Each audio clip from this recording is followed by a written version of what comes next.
このクオリティでね、2000円以上取れるってめちゃくちゃいいなと思ったので、やっぱりこっちのね、輸送費が多少乗っかっても多分やれるんだろうなっていうところは感じましたね。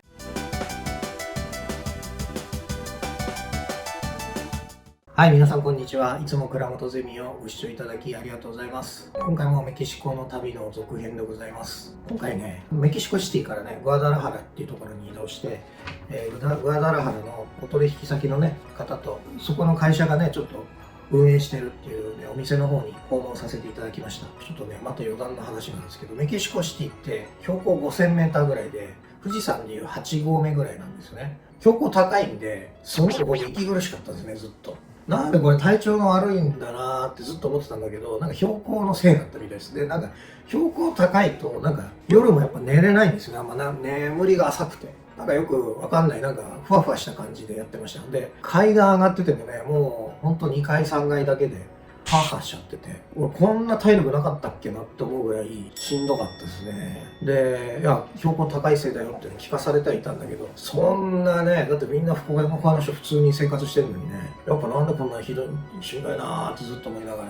過ごしてたんですけど、で、グアダラハラに移動したらね、これ標高2500メートル半分ぐらいになっちゃうんですけど、まあ生活しやすい。なんか普通に戻ったって感じで、あ、結構やっぱ負荷かかってたんだな。もう肺とかもね、すごく楽になりましたし、もう足取りも軽くなったんでね、ああよかったと、体調悪かったんじゃないんだと思いながらね。で、グアダラハラってね、すごく、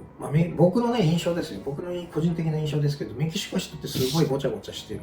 都会なんですけど、いっぱいいろんな人が集まってる感じなんですけど、グアダラハラね、そうやっぱちょっとローカルなのかな。ちょっと高級感のある、なんか落ち着いた街でしたね。僕、グアダラハラのがいいなって思ったぐらい。すごくいい街だなと思いました。取引先の今回の東洋フーズさんグアダラハラが拠点だと言ってるぐらいなんで、そうだろうな、ここを拠点にするわなって僕も思うぐらいのいい場所でしたね。そこでね、ちょっと夕食会ごちそうになったんで、ちょっとラーメンなんですけどね、メキシコのラーメンを何軒か行ったんで、ちょっと見ていただきたいと思います。どうぞ。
はい。そういうわけでね、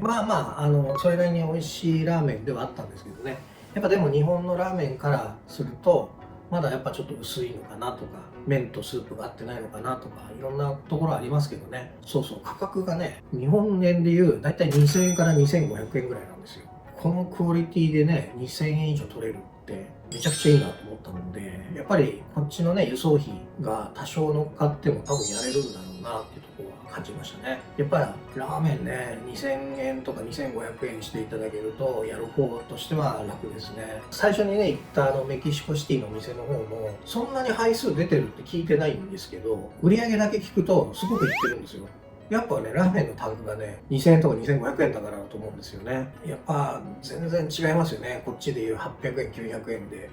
数売ってるのと2500円でね、倍以上違うんで、私は3倍ぐらいね、値段で売れるっていうのはね、やっぱなんていい市場なんだろうって。ましてやそこのラーメンがね、まだ全然熟成されてないっていうところではね、可能性しか感じないですね。でね、ここでね、いろいろね、お話聞いてて、なんかね、日本人がなんか2人ぐらい、なんかラーメンを教えてるらしいです。なんか講演、なんかセミナーなんかね、お金取ってやってるって言ってるんで、なんか僕でもなんかね、できちゃうなっていうのをね、感じちゃったんですけどね。メキシコで僕もそういうのをやってみてもいいかなと思ってますね。はい。そう。ちに行った方が、ね、日本はね、もういろんな方々やね、プロフェッショナルの方いらっしゃいますからね、今更僕が出てってもっていうところありますけど、やっぱまだね、何も知られてないところでは、面白いんだろうなっていうところは感じますね。あとね、もう1軒レストラン2軒行ってね、1軒目がその取引先のところのラーメンだったんですけどね、2軒目の方はすごく今メキシコで流行ってるっていう、まあラーメンだけじゃなくてね、いろんなメニューを置いてあるところ、すごく高級なね、内装をしてました。お金をかけてる内装してましたね。まあ、これは流行るなっていうところで、まあ、ラーメンもそれなりにでしたけども、いいお店でしたね。はい。まあ、これが流行っちゃうんだなっていうところですね。日本人だとなかなかできないレベルですね。まあ、とっても大きいね、いいショッピングセンターがあるんですね、グアダラハラに。高級な、もう日本でもないようなショッピングセンターです。ああいうのがね、日本にもできてくれるといいなっていうところですね。はい。ということでね、今回の動画はメキシコ旅の続編でございました。はい。このチャンネルでは私が行っているラーメン店投資の情報配信や物件視察からオープンまでのコンサルティング工程をご紹介しています。興味のある方はぜひチャンネル登録をお願いします。また、コメントと高評価もお待ちしてます。いつでも面談を開催しておりますので、ラーメン店投資に興味を持っていただいた方は、概要欄にある LINE 公式アカウントよりお問い合わせください。それでは次の動画でお会いしましょう。